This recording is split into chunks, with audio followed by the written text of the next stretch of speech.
So mga tol, ginudlak po ni former 3 Division World Champion General Casimero si Bad Boy ng Cebu sa charity boxing fight nito sa Philippine Looper na si Ferdinand. Mamaya na nga po magaganap yan ng 7 PM ng gabi. Yung premyo umano na mapapanalunan, idodonate daw yan sa nasalanta sa bagyo sa Cebu. Matatandaan na una na pong sinabi ni Casimero na may oras pa daw para umatras itong si Philippine Looper sa labang kay Bad Boy ng Cebu.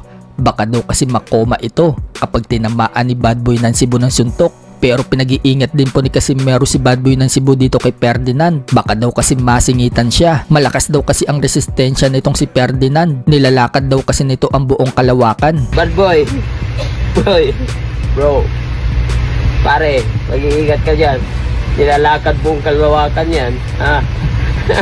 Baka masingitan ka dahil dyan. Samantala, nagpakita naman po ng kapwa-galawan sa boxing si Bad Boy ng Cebu at Ferdinand. Ayon nga po sa coach ni Ferdinand mga tol, maganda umano ang boxing skill na pinapakita ni Looper. Punong-puno daw ito ng stamina dahil daw sa paglalakad nito sa buong Pilipinas. Mala Mayweather style din daw ang gagamitin ni Looper na strategy. Papagurin daw nito si Bad Boy ng Cebu. At kapag pagod na daw itong si Bad Boy ng Cebu, dyan na daw magpapakawala ng solid punch itong si Looper para mapatulog si Bad Boy ng Cebu at tuluyan na daw itong tawaging baby ng Cebu. Sa kabilang banda naman mga tol, 2 linggo na nga lang po mahigit, magaganap na po ang laban ng anak ni Manny Pacquiao na si Jimwell Pacquiao sa professional debut nito sa Pinchanga Resort and Casino, Temecula, California, USA. Kalaban itong kapwa bagito na si Brendan Lally ng US. Matinding nga po ang paghahanda ni Jimwell Pacquiao sa unang laban niya sa pro. Ka-sparring po kasi ni Jimwell mga tol ang 2016 Olympian at reigning WBA Asia Champion na si Senbatar Erdenibat ng Mongolia. Special guest naman po si legend Manny Pacquiao sa laban ni Jimwell Pacquiao at suporta din po si former world champion Mark Magsayo sa laban ni Jimwell. Pupunta din kasi si Magsayo mga tol sa laban ni Jimwell Pacquiao. Sinabi ni Magsayo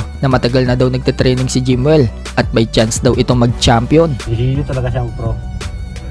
May chance champion. Speaking of Manny Pacquiao mga tol, tuloy-tuloy po ang pagtakbo nito sa bundok at pagkatapos tumakbo, nagsisit ups pa si Manny Pacquiao. Pinakita din mga tol ang kondisyon na katawan ni Manny Pacquiao. So may pinaghahandaan po malaking laban si Manny Pacquiao. At yan po ang rematch nila ni Mayweather. Bagamat nasa negosyasyon pa lang yan, marami po ang excited na matuloy na ang laban na yan. Pero mukhang tahimik po itong si Mayweather. Wala po itong inilalabas na statement tungkol sa laban ni Manny Pacquiao. Winarning nga naman po si Manny Pacquiao ng 3 beses niyang nakalaban na si Timothy Bradley. Still killer pa rin daw itong si Mayweather. Tinalo na din daw ni Mayweather itong si Manny Pacquiao sa unang laban. Kahit na mas matanda daw itong si Mayweather kaysa kay Pacquiao. Kaya naniniwala pa rin daw si Bradley na mamimaintain pa rin daw ni Mayweather yung distance at makounter si Pacquiao.